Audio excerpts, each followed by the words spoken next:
고맙습니다. 베드로의 절박함. 문을 두드리고 있지만 문은 열리지 않습니다. 오늘 과연 베드로는 그 출입구를 열 수 있을까? 우리도 살아가면서 삶이 낙막했을 때가 있었죠. 내 삶이 열리지 않아서 우리는 그때 어떻게 견디며 살 수 있었을까? 오늘 베드로가 출입구를 열 수 있는 힘은 무엇이며 우리는 과연 어떻게 이 시간까지 견디며 여기까지 왔는가? 오늘 우리 모두가 마음 문을 열고 마음의 문을 활짝 열어서 오늘 하나님의 은총이 내 안에 가득 채워지는 귀한 시간들이 되기를 원합니다.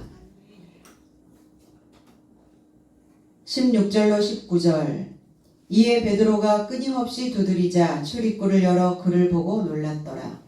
그러자 베드로가 그의 삶에게 종용하라고 손짓하여 주께서 자기를 옥에서 어떻게 이끌어냈는지 그의 삶에게 이야기하더라. 또한 야고보와 형제 삶에게 이 사실을 전하라 하고 나가서 다른 곳으로 갔더라. 그래서 낮이 되자 베드로가 어떻게 되었는가 하여 군인 삶 안에 적지 않은 소동이 있더라. 그러자 헤롯이 그를 직접 찾아도 발견하지 못하매 파수꾼 삶을 신문하고 끌어내라고 명하였다. 그리고 헤롯은 유대로부터 가이사라에 이르고자 내려가서 지내더라 그랬어요. 문 두드리기를 그치지 아니하니 그랬어요. 그치지 않았다. 끊임없이 두드렸다. 문을 두드리고 있는 모습이기도 하지만 그 상태에 머물러 있는 베드로의 모습이기도 합니다. 우리는 어디에 지금 머물러 있는가? 어디에서 남겨져야 되는가?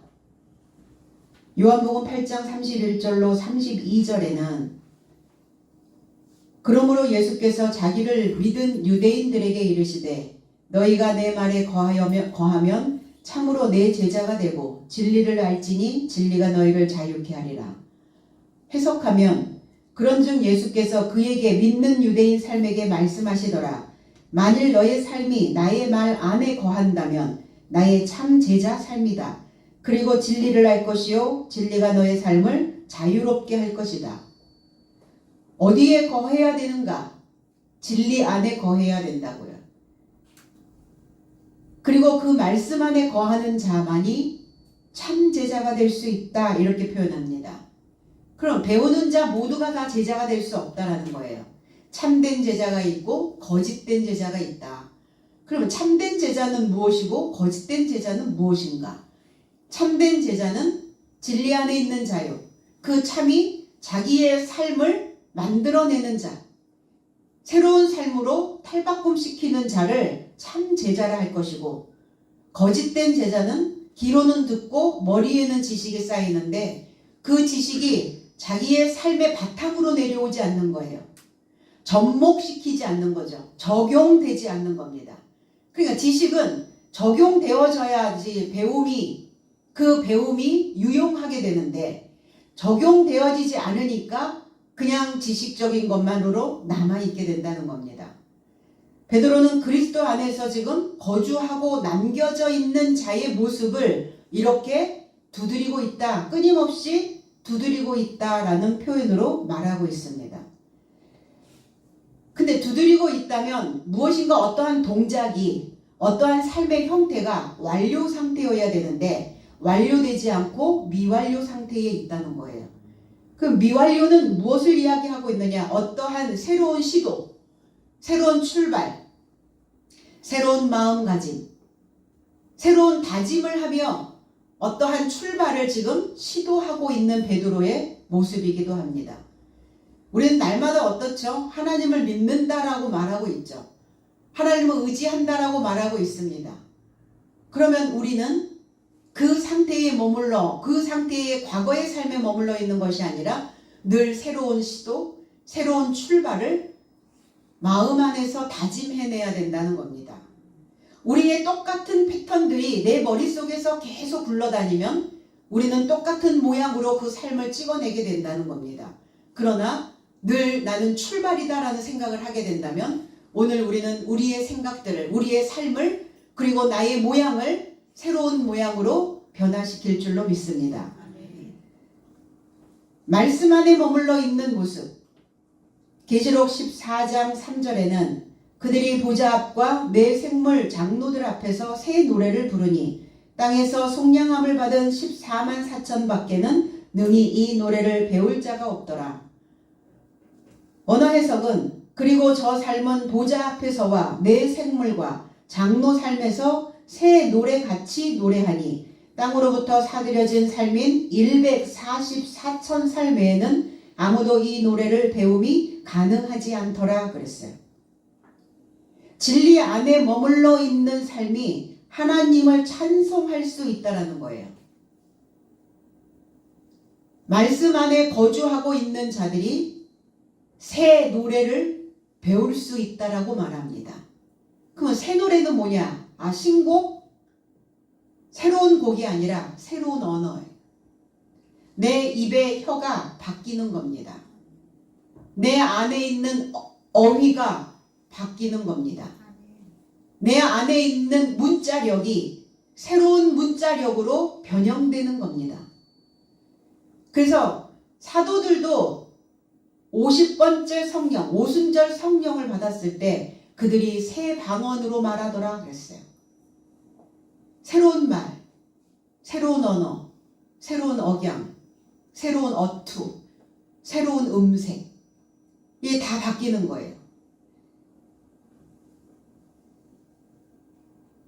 그리고 14만 4천 이렇게 성경에는 기록되어져 있는데 14만 4천이 아니라 이 10이라는 단어가 100이라는 단어입니다. 100, 헤카톤이라는 단어예요. 100, 4만 4천, 104만 4천으로 읽어야 돼요. 아라비아 숫자가 아닙니다. 성경에 나오는 것은 14만 4천의 수사학이 아니라는 거예요. 수학이 아니라는 거예요. 숫자가 아니라는 겁니다. 그 숫자 안에 의미가 담겨져 있다는 거예요. 그래서 144만 144천. 그래서 영어 성경에도 보니까 100으로 나와 있더라고요. 100. 100으로 나와 있어요. 신천지에서 말하는 14만 4천의 숫자가 아니라는 것을 우리는 알아야 됩니다. 그들은 그 숫자적인 것에 매몰되어져 있죠. 그 숫자를 채우고자 많은 양적인 것들을 채우고 있는데 그들은 참 제자가 될 수 없음을 성경은 표현하고 있습니다. 그 뜻도 알지 못하는데 하나님의 뜻을 그들이 알 수 있을까? 그들은 자기의 뜻을 펼치고 있습니다. 종교에서 말하고 있는 종교의 뜻을 펼치고 있는 것이지 하나님의 뜻을 말씀하고 있는 것이 결단코 아니라는 것을 우리는 분명히 알아야 될 줄로 믿습니다.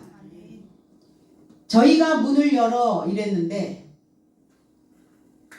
베드로가 지금 끊임없이 거기에 머물러 있는데 저희라는 단어는 없습니다. 그러면 누군가에 의해서 문이 열려졌다면 수동태여야 되잖아요. 누구에 의하여 열려진 문, 누가 열어준 문. 그럼 수동태여야 되는데 출입구가 열렸는데 문이 열렸는데 능동태로 열렸다고요. 그럼 능동태로 열렸다는 것은 베드로 스스로가 열은 겁니다. 지금 출입구가 어디입니까? 지금 좁은 문 앞에 서 있거든요. 이 좁은 문은 누가 열어주는 문이 아니라고 말씀드렸어요. 내 스스로 열고 들어가야 되는 거예요. 그리고 이 문이 탁 닫혀버리면 어때요? 마음의 문이 닫혀버리면 어떻습니까? 그 어떤 것도 세상의 어떤 좋은 것도 받아들여지지 않는다는 거예요. 그러니까 이 문이 열리느냐 열리지 않느냐, 이 문을 열 수 있느냐 열 수 없느냐에 따라 삶의 판도가 달라질 수 있다. 신앙의 판도도 달라질 수 있다. 참 제자냐 거짓 제자냐의 그 갈림길에서 우리는 참 제자의 삶을 살아내려면 이 좁은 문이 열려져야 되는 겁니다. 베드로가 이 문을 여는 순간 베드로는 새 노래를 부를 수 있는 삶이 되었다는 겁니다. 생각이 바뀌어야 돼요. 생각이 달라지지 않으니까 과거의 패턴들이 계속 내 삶의 바탕에서 거슬러 올라오는 거죠. 그리고 계속 그 옛날의 습관들을 컴백하는 거죠. 새 노래를 부를 수 있는 오늘 시작입니다. 오늘 출발선에 우리는 또 오늘 이 시각에 있다는 겁니다. 믿음의 선진들, 선지자들, 그리고 사도들, 또 오늘 베드로, 목숨을 걸고 복음을 전파하고자 하는 강력한 동기는 과연 무엇이었을까? 무엇이 그들의 마음을 계속 움직이게 하고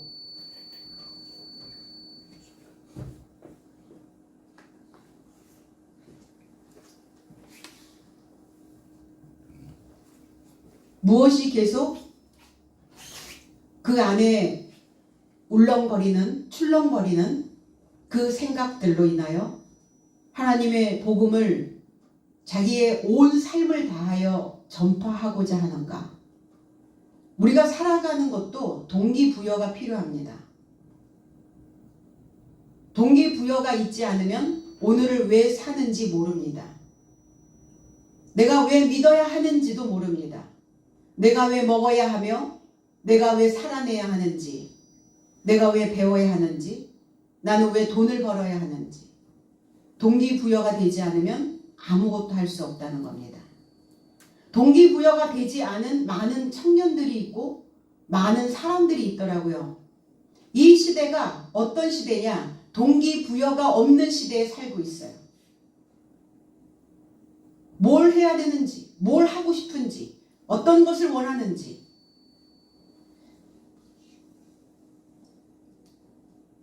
우리가 하나님 안에서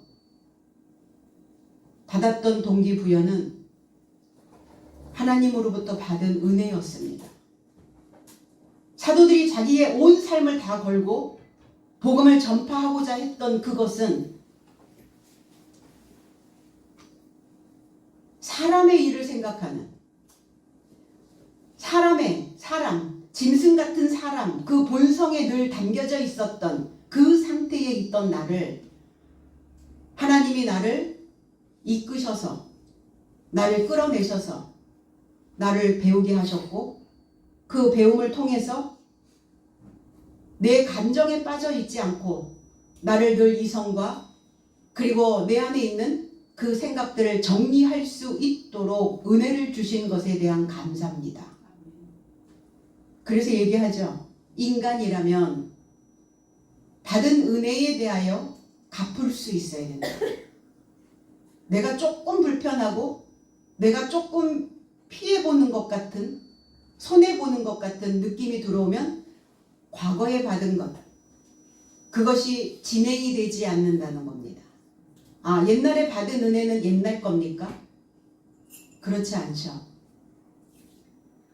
늘 머릿속으로 생각하게 된다는 거예요. 내가 받은 은혜가 무엇이었나?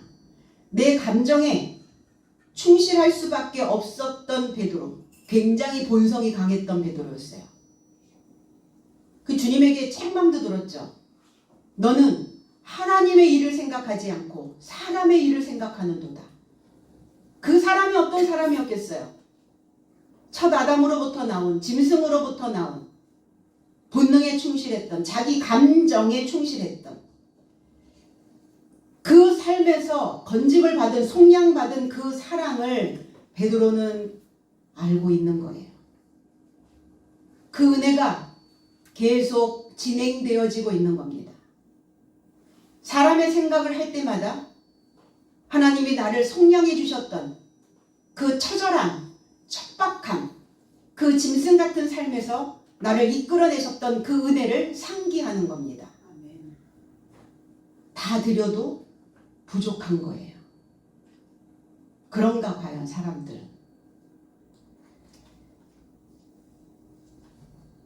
그래서 그 구속해 주신, 성량해 주신 그 은혜로 다시 살 수 있었기에 새 노래로 갚는 겁니다. 참 많이 바뀌었어요. 참 많이 달라졌어요.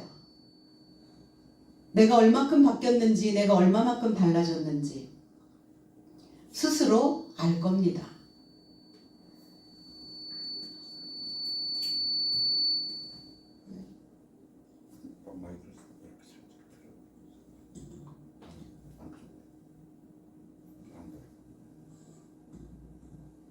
때로 우리의 삶 속에서 받은 은혜를 잊어버리는 그러한 순간이, 그러한 찰나가 온다 할지라도 잠깐 멈춰서면, 잠깐 내 감정을 멈춰서게 만들 수 있는 힘만 있다면, 그러면 우리는 그 바탕 안에 있는 하나님께로부터 받았던 그 은혜와 그 사랑과 그 감사를 다시 꺼내서 쓸 수 있게 된다는 겁니다. 누구처럼? 베드로 사도처럼. 베드로 사도가 특별한 사람이 아닙니다. 우리와 같은 사람입니다. 똑같은 성짐을 가지고 있는 자들입니다. 인간의 본성을 가지고 있고 사람의 생각을 가지고 있는 자입니다.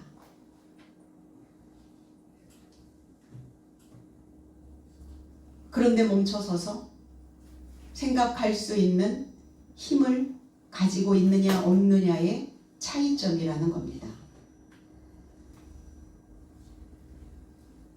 베드로가 들어오는 것을 보고 거기에 있는 유대인과 야고보와 그 형제들의 마가의 다락방에 있던 사람들은 놀라고 있습니다. 정신을 잃어버렸다라고 표현을 합니다. 깜짝 놀랐겠죠. 마가복음 6장 51절로 52절에도 그리고 그의 삶을 향하여 배에 이르고자 올라가시니 바람이 그쳤고 자신의 삶 안에서 놀라 당황하고 이상해하더라. 왜냐하면 그의 삶은 떡에 관하여 이해하지 못하였으니 이는 그의 마음이 굳어졌음이더라 그랬어요.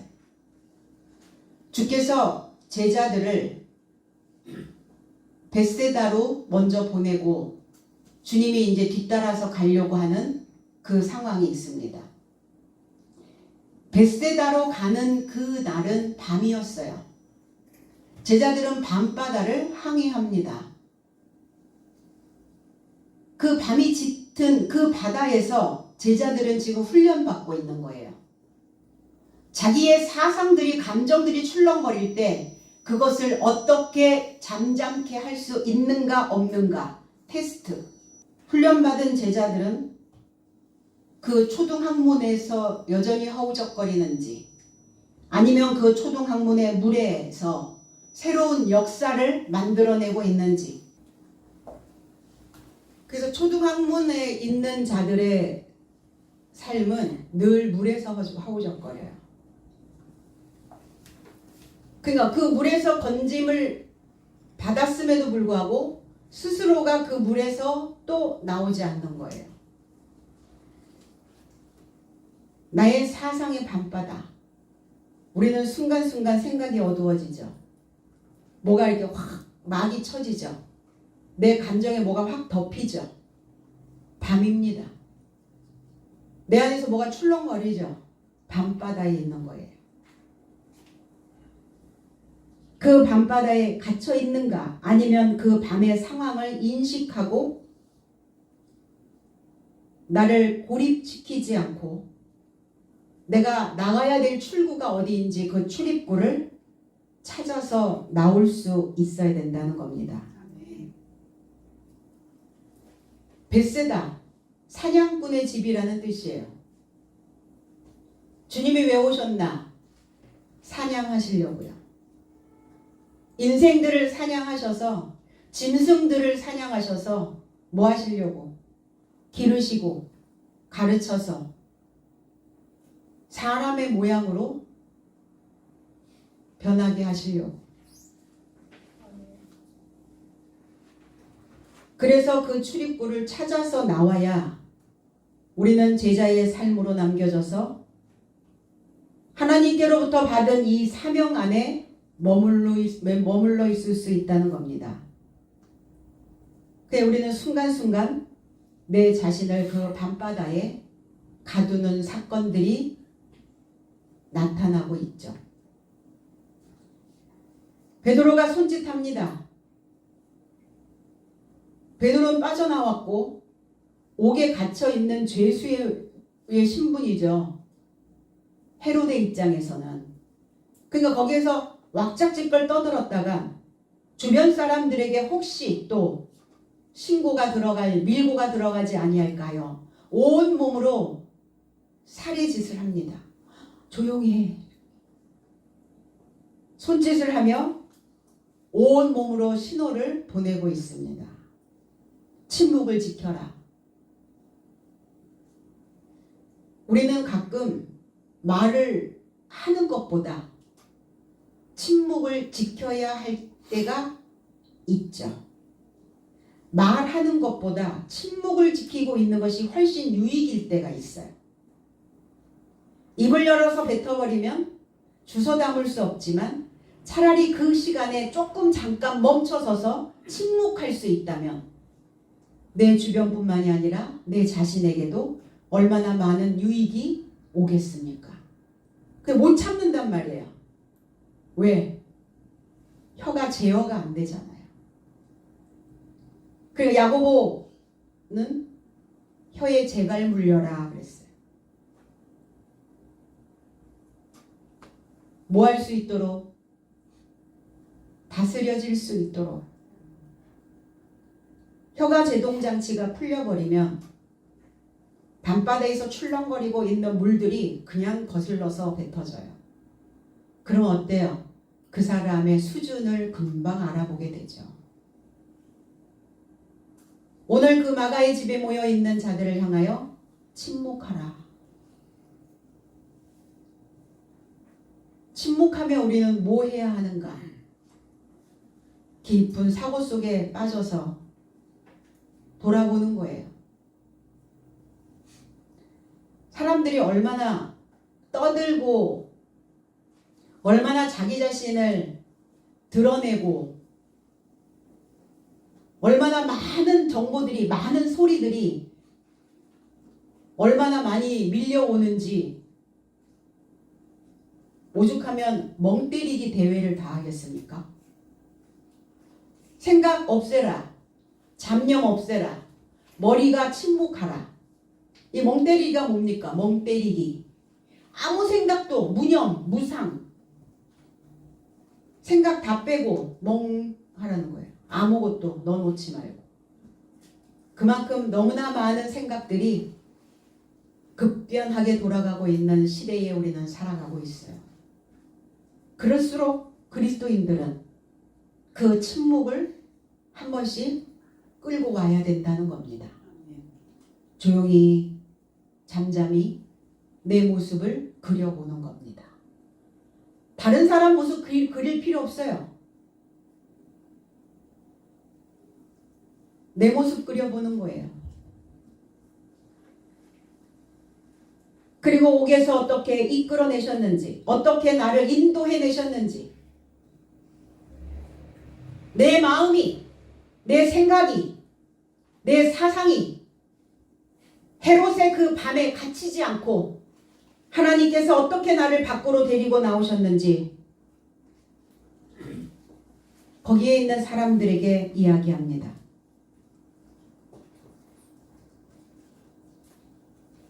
베드로가 그 쇠문을, 옥문을, 그 문을 열 수 있었던 힘은 과연 어디에서 나왔을까?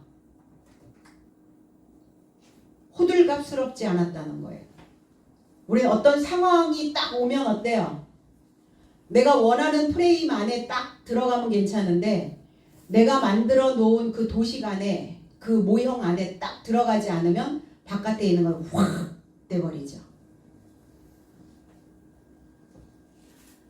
베드로의 상황이 우리의 상황이라면 우리는 과연 어떻게 했을까? 말씀에서 말씀을 묵상하며 그 문에 그 생각에 잡히지 않도록 내가 그 문을 열 수 있도록 그리고 하나님의 진리가 나를 자유케 할 수 있을 것을 우리는 믿어 의심치 않았을 수 있을까? 생각 하나만 접어도 마음에 행복이 온대요. 그 생각 하나를 못 접으면 베드로는 그 옥문을 열 수 없었을 겁니다. 우리가 살아가는 우리의 일상생활도 마찬가지예요. 어떤 문은 열어야 하고 어떤 문은 닫아야 하는가? 저 깊은 갱도에 있는 무의식에 있는 내가 어떤 말을 하는지 어떤 행동을 하는지 어떤 제스처를 하고 사는지 내가 인식하지 못하고 있는 그 무정행의 문은 닫아야 하고요. 의식해야 되고 깨어 있어야 되고 내가 어떠한 패턴으로 살아야 되는지의 그 인지는 그 지각은 그 문은 열려야 된다는 겁니다. 이게 이제 조절이 잘 되시잖아요. 자동으로 잘 되잖아요. 그렇게 많이 들썩거리지 않습니다. 그렇게 많이 삶이 버겁고 막막하고 힘들지 않아요. 다 왜 힘들어요? 사상의 밤바다 때문에 힘든 거예요. 감정의 밤바다. 이게 밤이기 때문에 힘든 거예요. 뭐가 씌어 있거든요. 지금 덮여 있거든요. 어떤 상황이 덮죠. 우리를. 밤이 온다고요. 우리에게. 베드로가 옥문을 열고 나온 소식을 거기에 있는 야고보와 형제들에게 당부하고 있습니다. 전파하라. 우리의 신앙도 우리의 삶도 우리가 지금까지 살아왔던 그 삶도 굽이 넘어가기 힘들었던 부분들이 많이 있습니다. 그럴 때마다 어떻게 하셨어요?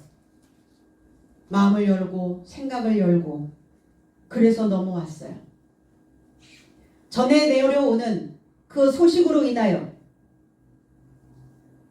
내 안에 올라오는 그 소식으로 인하여 하나님의 소식으로 인하여 우리는 또 견디며 왔다는 겁니다. 요한일서 1장 3절에 내 삶이 보았고 들었던 바 너의 삶에게 알리나니 너의 삶도 나의 삶과 함께 교제를 갖고자 하며 우리 교제는 아버지와 함께 그의 아들 그리스도 예수도 함께 함이라 그랬어요. 하나님과 그리스도에 대하여 보았다.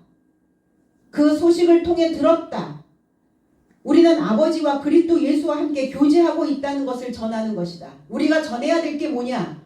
저와 여러분들의 삶 속에서 전달을 받았으니까 우리도 전해야죠. 야, 이거 꼭 전해야 돼. 분명히 전달 받았는데 우리가 입 다물고 있으면 아버지와 그리스도 예수가 내 안에 계신다는 것을 무엇으로 증명해낼 것이며 내가 하나님을 믿고 있다라고 하는 그리스도인이라는 것을 어떻게 증명해낼 것인가. 저와 여러분들의 온 삶으로 전하는 겁니다. 그리스도인이라는 것을 내가 아버지와 교제하고 있고 그리스도 예수와 교제하고 있다라는 것을 온 삶으로 전하는 겁니다. 아, 기분이 좋을 때만 전하고요? 기분이 나쁘면 차단? 그 참 제자의 모습이 아닌 거죠. 참 사도의, 참 그리스도인의 모습이 아니라는 겁니다. 내 감정에 의하여 출렁거리는 그 배에 항상 타고 다니는 거예요. 언제 뒤집힐지 모르죠. 생각이 뒤집히면 어때요? 또 탓하죠. 내 잘못은 아니야. 누구 내 주변의 환경, 원망, 불평, 불만, 늘 꼬리표처럼 달고 다니는. 나는 하나님과 그리스도 예수를 만나는가예요. 만나고 있나? 단교하고 있는가요? 단교. 끊을 단. 교제를 끊었다. 단절. 가차없이 끊어버리는 거예요. 목베임을 당하는 사람들 단두대에 올라가죠. 그 단자가 일말에 어떤 것 하나도 남김없이 그냥 가차없이 이걸 단자로 씁니다. 그리스도 예수와 교제해야 만나야 전할 말이 많지 않겠습니까? 저와 여러분들 안에서 신앙생활 안에서 체험되어지고 은혜 받은 감사함 이것들을 하나님과 만나고 있다라는 사실을 전해야 되는데 늘 원망과 불평과 내 속이 늘 뒤집히는 사건만 생기면 뭘 전할 거냐고요. 아, 그걸 전할 건가요? 그렇다고? 그 은혜는 온데간데 없어지는 거죠. 받아 먹을 때는 좋은데 그걸 토해내라 하면 싫은 거죠. 그래서 힘 닿는 대로 힘껏 하는 거예요. 자녀도 부모에게, 부모도 자녀에게 하듯 힘 닿는 대로 힘껏 했듯이 우리도 하나님을 향하여, 교회를 향하여 힘껏 하셔야 된다는 겁니다. 사람의 관계도 그렇지 않아요? 교제가 없으면, 만나지 않으면 전할 말이 없습니다. 베드로는 그곳을 떠났다 이랬어요.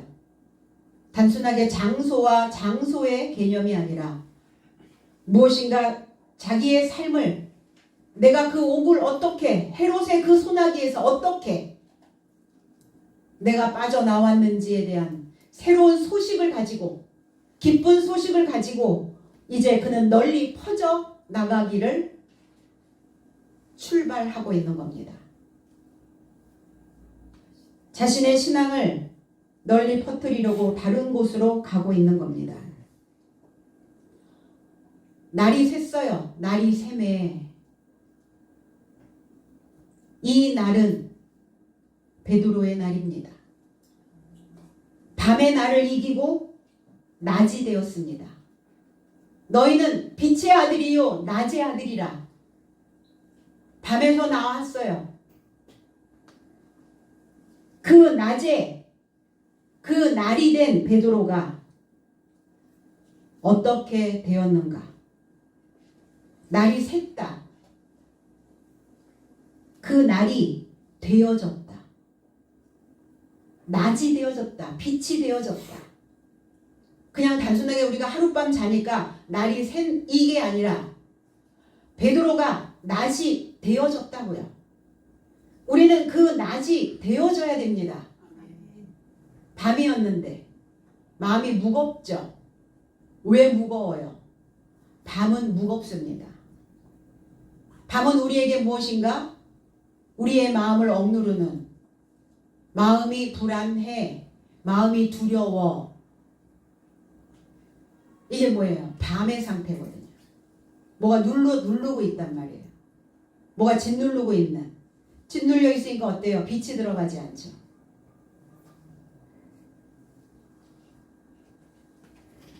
지나가기 위해 베드로는 그 밤을 지나가기 위해 낮을 가지고 왔다고요. 낮을 가지고 와서 낮이 되었다고요. 그건 무슨 의미냐? 사고의 전환입니다. 이 사고가 빨리빨리 전환되어져야 돼요. 멈춰 있으면, 고정되면 고정되어 있는 만큼 썩어요.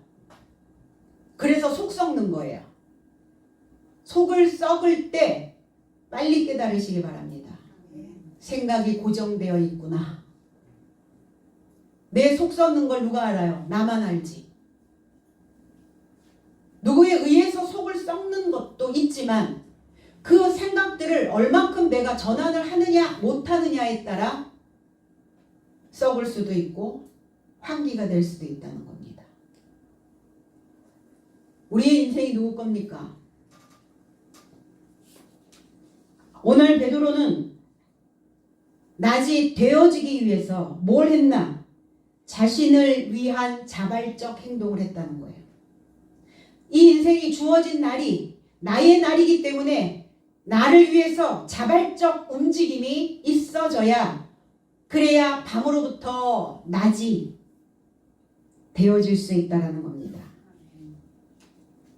낮을 무슨 수로 가져올 수 있었을까? 계시록 1장 10절에 주의 날에 내가 성령에 감동되어 내 뒤에서 나는 나팔소리 같은 큰 음성을 들으니 이랬어요. 원어 해석은 나는 주의 속한 날 안에 있는 영 안에서 발생되었고 나는 나팔 같은 큰 음성을 내 뒤에서 들으니, 주의 날이 되었다는 거예요.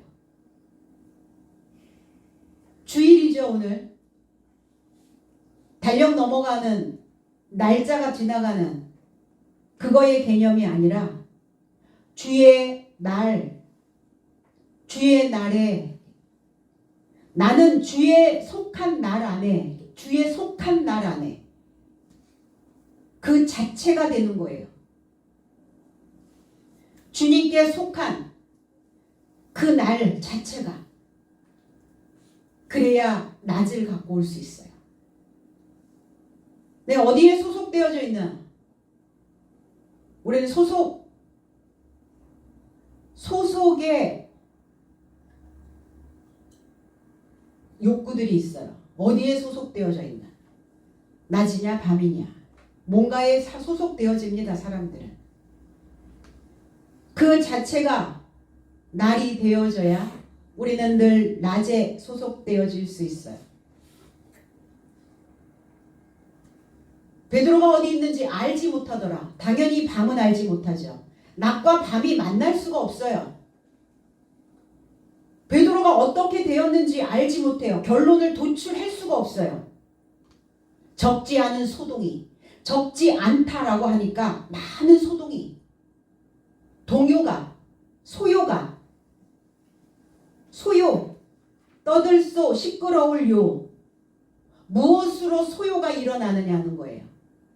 헤롯의 상태에, 밤의 상태에서 소요가 일어나느냐, 아니면 내가 살기 위한 소요가 일어나느냐. 휘저어지는 거예요. 속이 휘저어지는 거. 군사들이 휘저어졌어요. 헤롯의 군대들이 휘저어졌습니다. 요한복음 5장 4절에 이는 천사가 가끔 못에 내려와 물을 동하게 하는데 움직인 후에 먼저 들어가는 자는 어떤 병에 걸렸든지 낫게 되미로라. 베데스다라고 하는 그 연못이 있는데 그 연못의 이름은 국률의 집이라는 이름이에요. 원어 해석은 왜냐하면 사자가 때를 따라 연못 안에 내려오자 물이 소동하더라. 그런즉 물의 소동함에 결합하여 먼저 들어가는 자는 언제 질병에 걸렸든지 건강하게 되더라.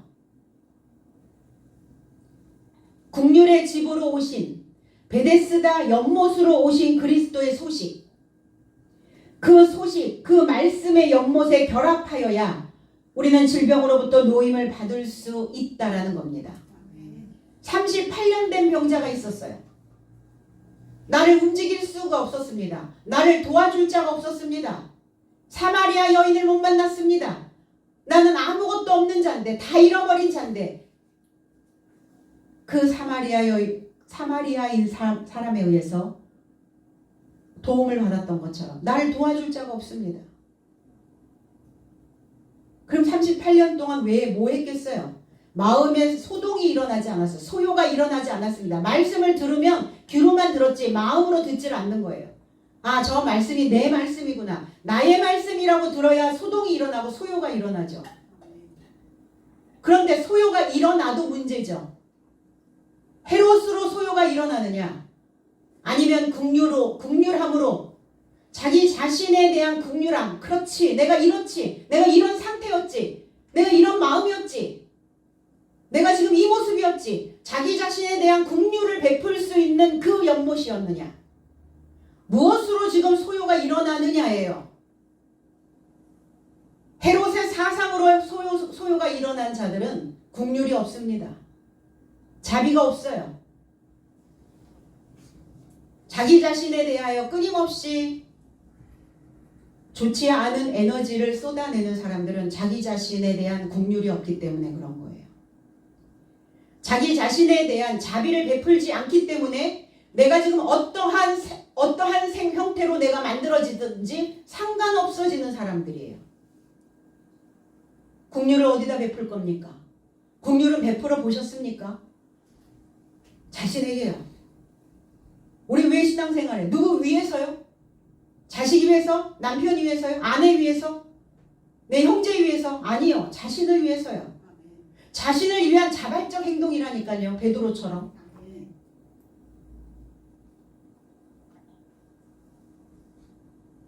말씀의 소요가 일어나지 않으니까 도와주지 않는 거예요. 누가 나를 돕습니까? 내 생각이 나를 도울 수 있어야 되죠. 생각이 앞서가지 않는 거예요. 하나님의 말씀으로. 내 생각으로, 내 삶으로, 내 삶 속에 그리스도 예수의 진리로 채워진 그 베데스다 못을 만들어내시기를 바랍니다. 그리고 항상 나를 그곳에 넣어야 돼요. 그렇지 않으면 우리의 몸과 마음이 시들어 버린다는 겁니다. 그래서 반드시 어떤 신앙의 원칙, 그 원칙을 따를 때 내 몸과 마음은 유연해져서 내게 오는 모든 질병들을 극복해낼 수 있을 것입니다. 오늘 이 말씀의 베데스다와 우리 모두가 다 결합되어져서 우리의 마음들이, 우리의 삶의 모든 것들이 다 윤택하여지고 건강해졌으면 좋겠습니다. 헤롯이 베드로를 직접 찾아 나섰습니다. 베드로가 갇혀있는 그 오간에 왔겠죠. 낮이 된 베드로를 찾을 수가 없어요. 찾아도 없었어요. 탐색을 해도 없었습니다. 뭘 찾으며 왔을까? 우리는 지금까지 신앙 안에서 뭘 찾았을까? 아버지 그리스도 예수였을까? 아니면 그저 나를 즐겁게 하는 쾌락이었을까? 아니면 돈이었을까?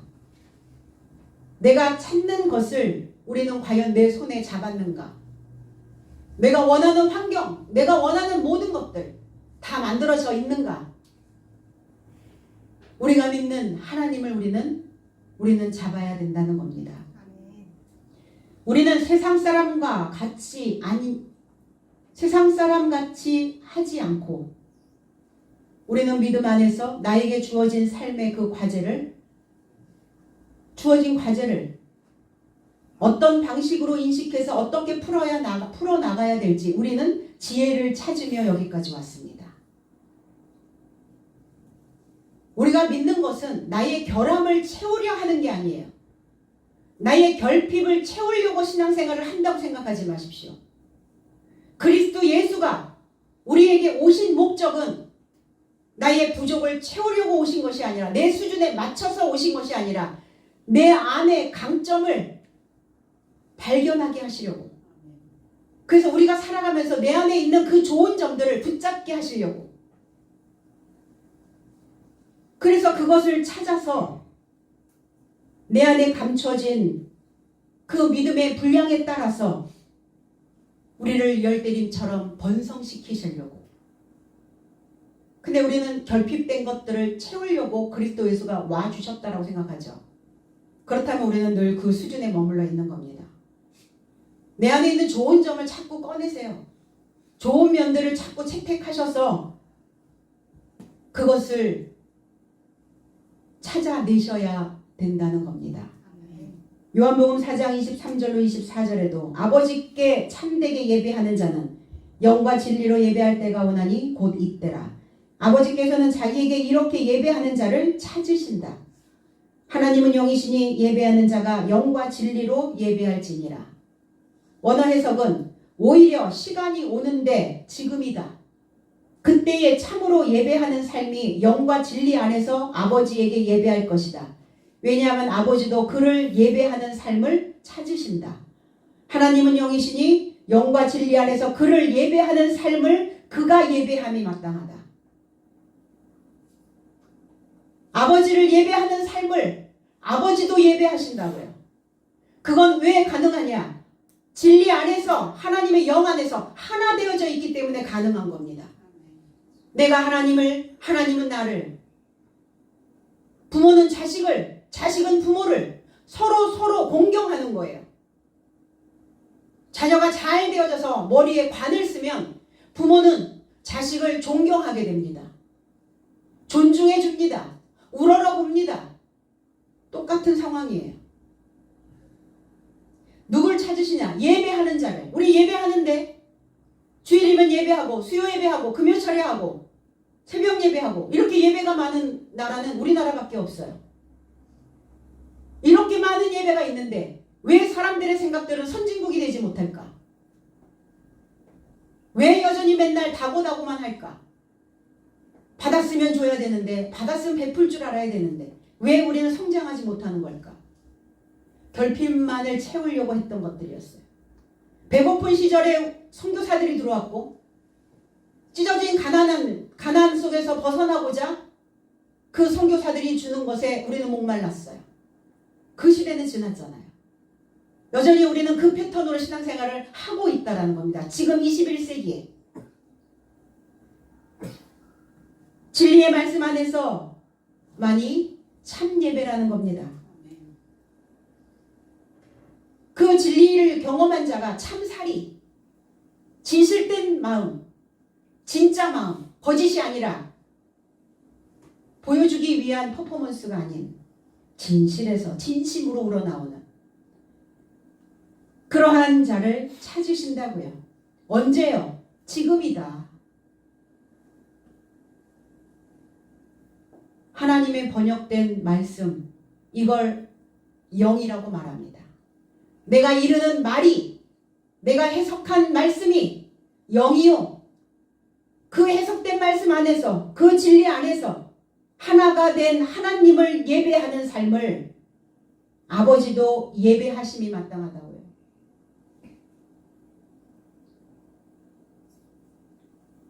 내가 거룩해지지 않으면 하나님을 거룩하게 할 수가 없어요. 저와 여러분들의 삶이 높아지지 않으면 하나님의 삶을 높임받게 할 수 없습니다. 자녀가 바닥에서 맨날 밑바닥에서 맨날 빌빌거리고 사는데 부모가 높아질 리가 없는 것처럼요. 진리의 영을 세상은 받을 수 없습니다. 그 세상이 어떤 세상입니까? 낮은 등급에 있는 자들. 하나님을 바라보지도 못하고 알지도 못합니다. 그러나 진리의 영이 된 자는 하나님과 함께 머무르는 것이며 나의 삶 안에 계신다고요. 헤롯은 베드로를 찾지 못하고 있는 것이 아니라 진리를 찾지 못하고 있었어요. 하나님께 예배는 드릴 수 없는 자였어요. 형식적 예배는 드렸겠죠. 그러나 진실된 예배를 드릴 수 없었던 자입니다. 이사야 66장 3절에서 소를 잡아드리는 것은 살인함과 다름없고 어린 양으로 제사 드리는 것은 개의 목을 꺾음과 다름이 없으며 드리는 예물은 돼지의 피와 다름이 없고 분향하는 것은 우상을 찬송함과 다름이 없이 그들은 자기의 길을 택하며 그들의 마음은 가증한 것을 기뻐한다. 어떤 예배를 드리고 있느냐예요. 소를 잡아드리고 양을 잡아드려도 그건 살인함과 마찬가지다. 그 하나님이 받으시는 예배가 아니라는 거예요. 진리 안에서의 예배냐예요. 그러나 그들은 자기의 길을 택하며 그랬어요. 자기들이 원하는 것, 자기들이 어떤 것, 자기들이 돋보이기 위한 헤롯처럼 영웅적인 그런 것들을 추구하는 신앙인들이, 종교인들이 너무나 많다는 겁니다. 가증하다고요. 가증. 위선이라고요. 겉은 그럴듯한데 속은 거짓이라고요. 진실이 없는, 진리가 없는, 진짜가 아닌. 보지 못했다. 베드로를 만나지 못했습니다. 발견하지 못했습니다. 마태복음 7장 14절의 원어 해석은 이는 생명에 이르고자 인도하는 문은 좁고 길은 압박받으니 그것을 만나는 삶이 적다. 헤롯은 진리의 문을, 좁은 문을 만나지 못합니다. 발견하지 못합니다. 헤롯의 신앙은 자기 뜻대로 믿는 자, 자기 편할 대로만 믿는 자, 되새김질 못하는 종교인, 진리가 없기에 씹을 수가 없죠. 단단한 양식을 먹지 못하는 자, 파수꾼들을 제거합니다. 파수꾼을 신문하고 죽이더라. 헤롯에게 복종했지만, 영웅에게 복종했지만, 보여지는 큰 거에 복종했고, 보여지는 큰 거에 그들은 다 현혹되어서 왔지만 하나님의 씨를 보존하지 못합니다. 그리고 열등한 헤롯은, 헤롯의 이름이 영웅이었지만 열등한 영웅이었어요. 열등감 있는 영웅. 수석침류라는 단어가 있더라고요. 수석침류. 수석침류하는 자. 수석침류라는 단어는 돌로 양치질을 하고 흐르는 물을 베개 삼는다 라는 뜻이에요. 그래서 양치질 할 수, 돌석, 벨침, 흐를 유, 이게 무슨 의미냐? 실수를 인정하지 않으려고, 그리고 남에게 지지 않으려고 억지를 부리는 사람. 잘못했으면 꺾일 줄도 알아야 되잖아요. 헤롯 마찬가지죠. 내가 잘못 판단했다면, 그리스도 예수에 대하여 내가 잘못 알고 있다면 자기 잘못을, 자기의 수준을 빨리 인정해야 되는데 다 남이 탓으로 돌리는 거예요. 그리고 지지 않으려고 억지를 부리고 있는 거예요. 군사들을 다 끌어내려 버리는 거죠. 그리고 가이사랴로 헤롯은 내려갑니다. 헤롯이 이 가이사랴라고 하는 이 지역을 굉장히 화려하게 확장을 시켰어요. 견고한 성읍을 만들고 정박함을 편리하게 만들려고 제방을 높이 쌓고 항구를 만들고 로마 황제 가이사 아구두스를 존경하는 그 의미로 가이사랴라는 이름을 붙입니다. 누구에 의해요? 헤롯에 의해서요. 정치꾼이었어요. 목자가 아니었습니다. 양을 치는 자가 아니었어요. 그 양들이 잘못하면 가차없이 처벌하는, 봐주지 않는 거짓 사도였다는 겁니다. 가이사랴라고 하는 의미는 털이 많다라는 뜻이에요. 고등동물이 아니죠. 하등동물이죠. 털이 많다라는 것은 거칠다라는 뜻이에요. 진화가 덜 된. 스가랴 13장 4절에는 그날의 예언자들이 예언할 때에 그 이상을 각기 부끄러워할 것이며 사람을 속이려고 털옷도 입지 아니할 것이라. 덮어 쓴 거예요.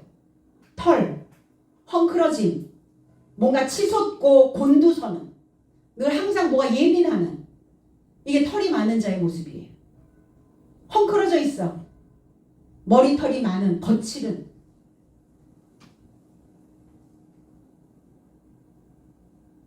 사람을 속이려고 털옷을 입었대요. 거짓말하고 낭망시키고. 가이사랴에 거주하게 됩니다. 거하니라, 디아트리보라고 하는 단어인데 시간을 그럭저럭 보내다 이런 뜻이에요. 헤롯이 가이사랴에 가서 신앙생활을, 믿음생활을 시간만 때우는 그럭저럭 보내고 있는 자였습니다. 헤롯이 신앙생활 안 했나요? 헤롯이 하나님 안 믿는 자예요? 믿는 자라니까요. 그리스도 예수를 핍박하고 그리스도 예수를 십자가에 못 박은 자들이 하나님을 안 믿는 자들이냐고요. 믿는 자들이라니까요. 그런데 그들은 위선자였다는 겁니다. 그럭저럭 시간을 보냈어요. 진리 안에 있지 않습니다. 헤롯의 삶은 그럭저럭 한 세상 그냥 종교생활 하고 보낸 거예요. 우리가 하나님 안에 거주하고 있다면 우리는 시간을 때우며 신앙생활을 하지는 않아야 되겠죠. 우리가 하나님께 받은 은혜, 그리고 그 은혜를 갚기 위해서 하나님을 영화롭게 하기 위해서 끊임없이 내 자신을 가리키고 내 자신을 모니터링 하시고 그리고 내가 살아남는 방법을 배우고 우리 안에 메타인지 그리스도 예수와 결합되어지는 그 인지, 그 메타인지의 기술을 터득해야 될 줄로 믿습니다. 지금부터 그래서 나의 사고의 출입구를 열어서 쫙 여니까 어때요? 넓어요. 좁아 터진 곳에서 계시지 말고 마음의 문을 확 열어서 내 속이 넓은 삶 속에서 우리 모두가 다 지금 오늘부터 새로운 출발, 그 넓은 공간으로 이주하시기를 나사렛 예수 그리스도 이름 안에서 축복드립니다. 기도하겠습니다.